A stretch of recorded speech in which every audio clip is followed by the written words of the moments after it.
Bonjour à tous, je suis Jonathan Pinet, le fondateur de GoPhoenix. GoPhoenix, c'est une solution pour aider les actifs à se reconvertir vers les métiers de la tech et nous le faisons à travers des accompagnements pour trouver sa voie, trouver sa formation et trouver un premier emploi. Aujourd'hui, j'ai le plaisir de recevoir Tatiana qui s'est reconvertie dans le domaine de la cybersécurité.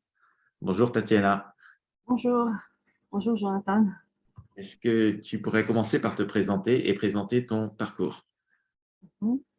Alors, comme on a dit, je suis Tatiana et je vis à Paris maintenant. Et je suis née en Croatie. Je fais tous mes études en Croatie. Je fais l'université en Croatie pour les langues. J'étais prof, j'enseignais aussi. Euh, J'enseignais le français, l'anglais et l'italien. Et après, je faisais d'autres cours. J'aime beaucoup les langues, je parle beaucoup de langues parce que c'est ma passion. Et après, je commençais à travailler dans le tourisme parce que simplement, la Croatie, c'est un pays touristique et c'est un peu une chose logique pour tout le monde. Je pense que c'est l'industrie la plus forte en Croatie pour l'instant. Et quand je parle beaucoup de langues, voilà, j'ai commencé à travailler à l'accueil, c'était très intéressant, je me bougeais beaucoup, j'ai eu la possibilité de changer les pays, de travailler en Italie, en France, un peu partout à la fin. Mais avant, peut-être j'étais un peu satisfaite avec ça, mais j'ai voulu plus de stabilité, un travail, je pense que la plupart du monde, on veut quelque chose autre. Euh, et comme ça, pendant le Covid, quand le Covid a commencé, j'ai commencé vraiment à penser de changer mon métier parce que j'ai beaucoup plus de temps. Euh, on était en confinement et voilà, j'ai beaucoup de temps de penser sur ce que je voudrais faire.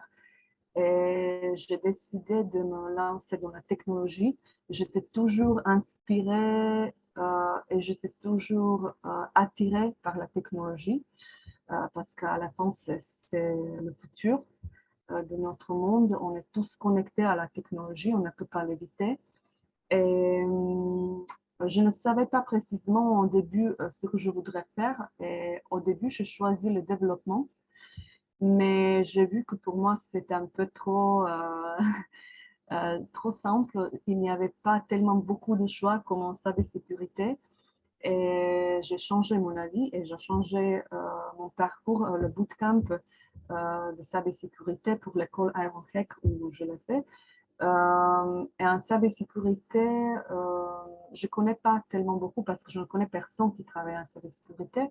Mais pendant mes études dans le bootcamp, j'ai vu qu'il y avait tellement beaucoup de rôles en cybersécurité, de SOC, de pentest, de CTI, consulting, etc., etc. Et j'ai vu qu'il y a tellement beaucoup de choix. Et c'était intéressant pour moi parce que je suis une personne qui aime faire les recherches, entrer dans les détails, j'aimais faire les certifications. Quand j'ai fini le bootcamp, euh, j'ai décidé de me lancer moi-même dans mes études et de simplement, j'ai fréquenté beaucoup de conférences de cybersécurité qui existent dans la région parisienne, et déjà il y a quelques. Et j'ai rencontré beaucoup de monde, beaucoup d'entreprises, beaucoup de personnes qui déjà travaillent, qui déjà travaillaient en cybersécurité dans les différents rôles. Et ils m'ont instruit, ils m'ont expliqué ce que je pourrais faire, quelles certifications, comment je pourrais améliorer mes compétences, etc. Ça m'a aidé beaucoup. Je pense que quand on est seul, c'est un peu plus difficile. Mais quand on rencontre d'autres mondes, même si c'est sur LinkedIn, par exemple, parce qu'il y a un réseau énorme de cybersécurité sur LinkedIn, il y a beaucoup de monde, ils sont vraiment très agréables, ils veulent répondre aux questions. Je pense que ça nous aide beaucoup. Quand on finit une école, beaucoup de fois, on n'est pas spécialisé, on ne sait pas vraiment comment, c'est quoi le marché de cybersécurité, comment ça marche à la fin. Comme ça, il me fallait un peu de temps de me préparer pour les entretiens, de m'habituer, de m'adapter à ce marché et d'apprendre en général comment sociologiquement et psychologiquement entrer en technologie euh, pour une personne qui, par exemple, qui n'a jamais fait un parcours en technologie, par exemple, ou en cybersécurité.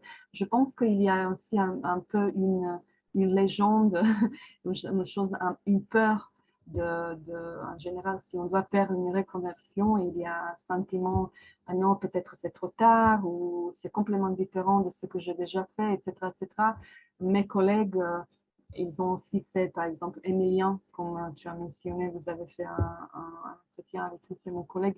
Il était infirmier, par exemple, une autre personne faisait complètement une autre chose. On peut changer notre métier quand on veut, on peut faire nos études quand on veut, on est complètement libre à ce niveau-là.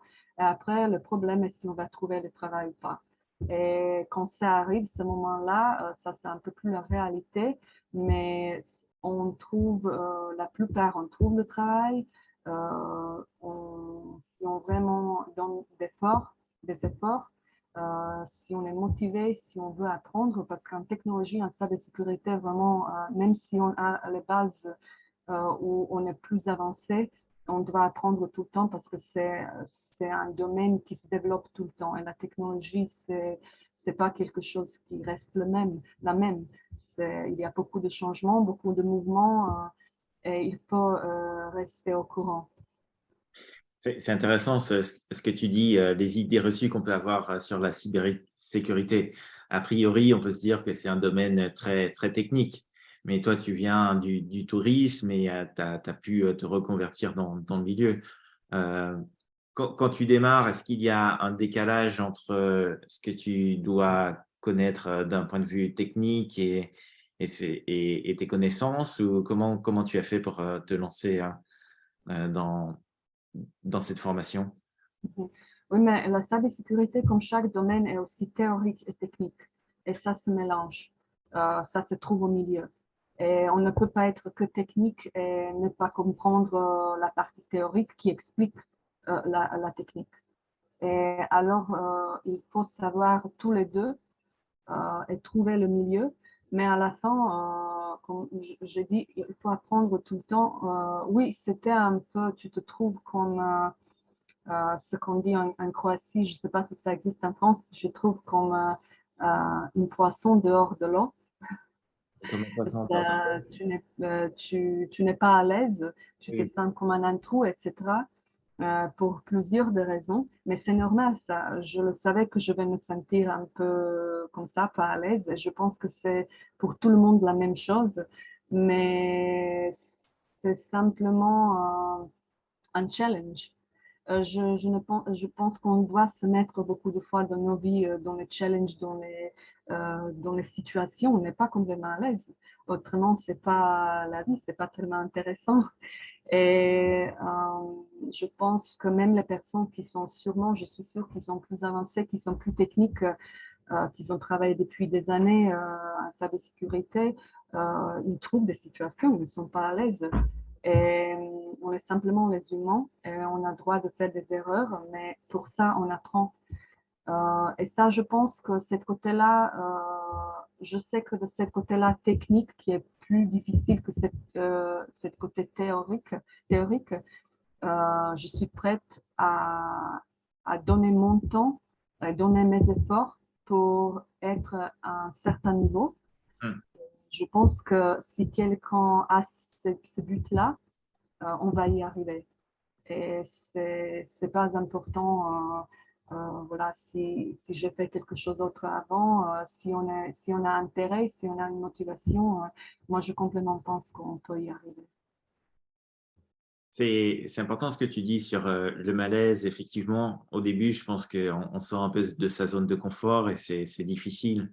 Est-ce que cette période de malaise a duré longtemps pour toi, et à partir de quand as-tu senti que tu étais moins mal à l'aise dans la cybersécurité? Je pense que, comme tous mes collègues, je pense qu'on pense la même chose.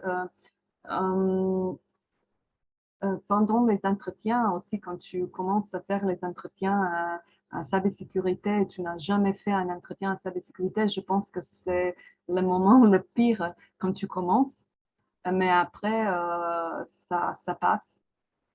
Et après, quand je commence à travailler, au début, oui, tu rencontres beaucoup de personnes qui ont déjà d'expérience, voilà, qui savent des choses que tu ne connais pas, même si tu es une débutante ou pas. Mais oui, je pense que ça arrive dans n'importe quel travail. Je me sentais un peu comme ça chaque fois quand j'ai commencé à travailler dans n'importe quel métier.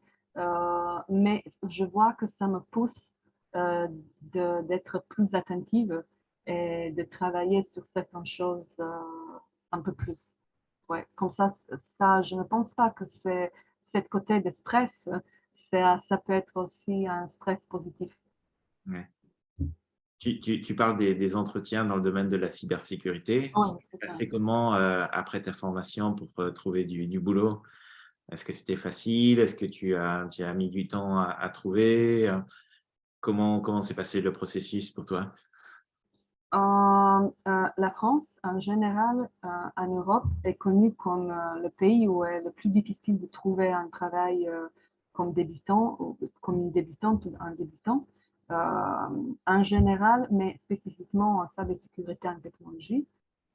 Et je me souviens quand je faisais le bootcamp, ils nous ont expliqué cette chose, pas au début, mais à la fin, qu'il y a un problème parce que le système, on est habitué en France de suivre ce système quand on fait une université, il y a l'alternance, il y a le stage, etc., etc.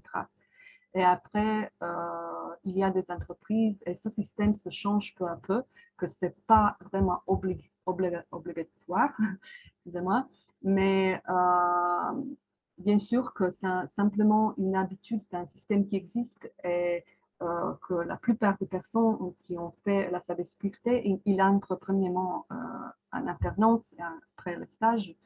Et comme ça, ils m'ont expliqué, et moi j'avais peur aussi que ça va être un peu plus compliqué parce que c'est simplement comme ça. Mais oui, quelquefois ils m'ont demandé si j'ai fait un stage, est-ce que je veux le faire, etc., etc. Mais c'est pas impossible. Non, c'est pas que nécessairement on doit faire un stage, une alternance. Ça dépend des compétences en général, comme j'ai déjà dit, de motivation, de simplement de personnes qui va être embauchées.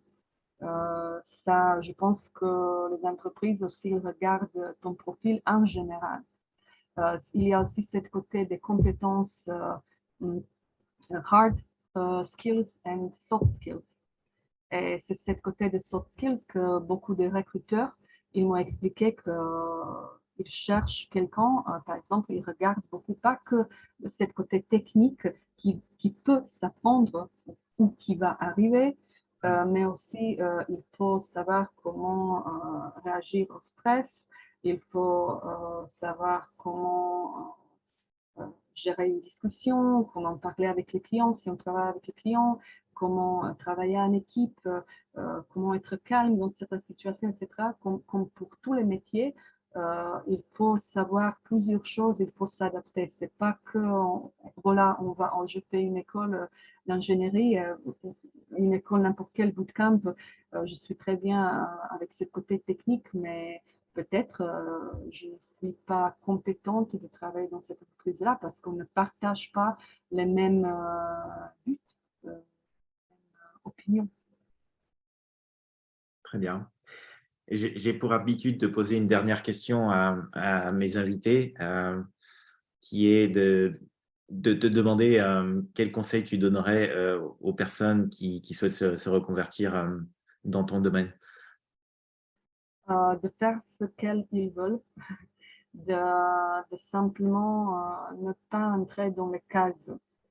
Et c'est difficile, je le sais, moi personnellement, j'ai eu probablement de la chance d'être dans une famille euh, qui ne m'a jamais empêché quelque chose. Jamais, moi, personnellement, je n'étais jamais instruite de euh, voilà, tu es une femme, tu ne peux pas faire quelque chose, ou c'est pas pour toi parce que tu es une femme, ça n'existait pas. Et voilà, j'ai vu que c'est pas partout comme ça. Et il y a énormément beaucoup de femmes en France, on le sait, qu'ils ont été instruites, OK, tu es une femme, ne fais pas la cybersécurité, tu ne vas pas trouver dans l'aise, ça c'est complètement fou. Je dirais à n'importe qui, homme, femme, n'importe qui, de faire ce que vous voulez. La cybersécurité ou la technologie, c'est pour tout le monde. On peut essayer. Voilà. Si ça ne marche pas, à la fin, ne marche pas. Ça ne, c'est pas que chaque profession est pour nous. Quelque chose peut être pour nous, quelquefois pas. Et on peut entrer en cybersécurité et découvrir, voilà, ça ne marche pas pour moi.